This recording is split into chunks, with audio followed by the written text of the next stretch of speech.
भारत के महान राजनीतिक, भारत की दिशा व दशा बदलने वाले, अखंड भारत के निर्माता आचार्य चाणक्य जी के चरणों में नमन। इस श्लोक में चाणक्य जी कहते हैं, नास्ति काम समो व्याधिर्नास्ति मोह समो, नास्ति कोप समो वाहिर्नास्ति ज्ञानात् परमं सुखम।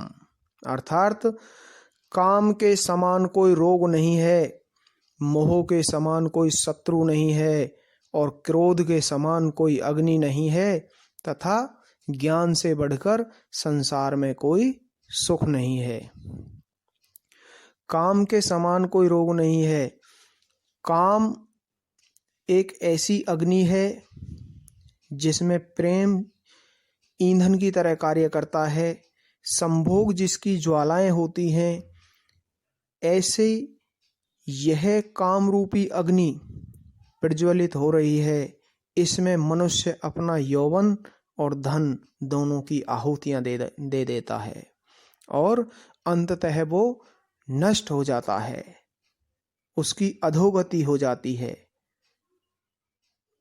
मोह के समान कोई शत्रु नहीं है। यहाँ पर आचार्य चाणक्य जी ने बताया है कि मनुष्य का सबसे बड़ा शत्रु मोह होता है और मोह की उत्पत्ति वहां से होती है जब व्यक्ति विशेष की मानसिकता संकुचित हो जाती है, वह छोटा सोचने लगता है और वह हमसे मैं पर उतर आता है। जब वह कहता है मेरी माता, मेरा पिता, मेरा घर, मेरी गाड़ी, मेरी संपत्ति, इस तरह से जब उसके वैचारिक संबोधन आते हैं, उसकी मानसिकता ऐसी हो जाती है, तब उसमें एक ममतत्व का भाव उत्पन्न होता है जो मोह का रूप लेता है। मोह से बुद्धि का नाश हो जाता है। यह मोह धर्म और अर्थ दोनों को नष्ट कर देता है। धर्म आदमी अधर्मी हो जाता है। जो व्यक्ति मोह के वश में आ जाता है वह अधर्मी हो जाता है और उसका अर्थ, उसकी धन संपदा भी नष्ट हो जाती है। इससे मनुष्य में नास्तिकता आती है और वह दुराचार में प्रवृत्त हो जाता है।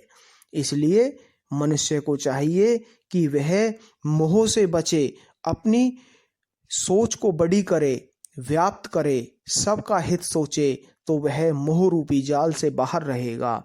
और तीसरे, आचार्य चाणक्य जी ने कहा है कि क्रोध के समान कोई अग्नि नहीं है।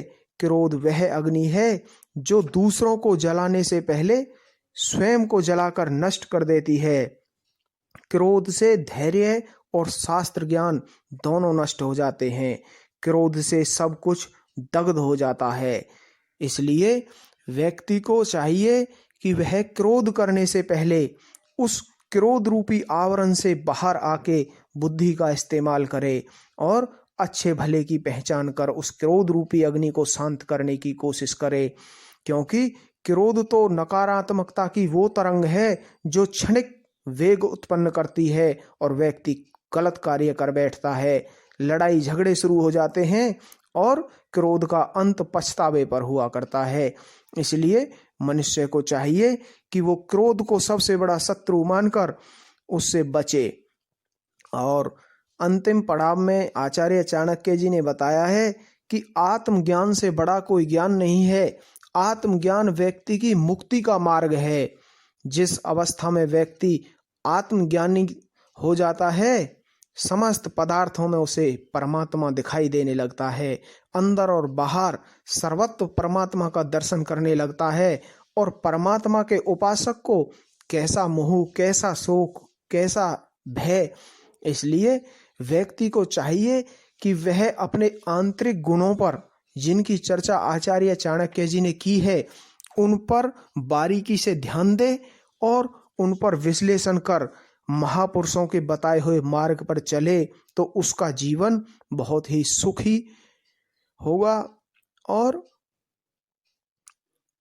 इसी के साथ यह श्लोक संपूर्ण हुआ।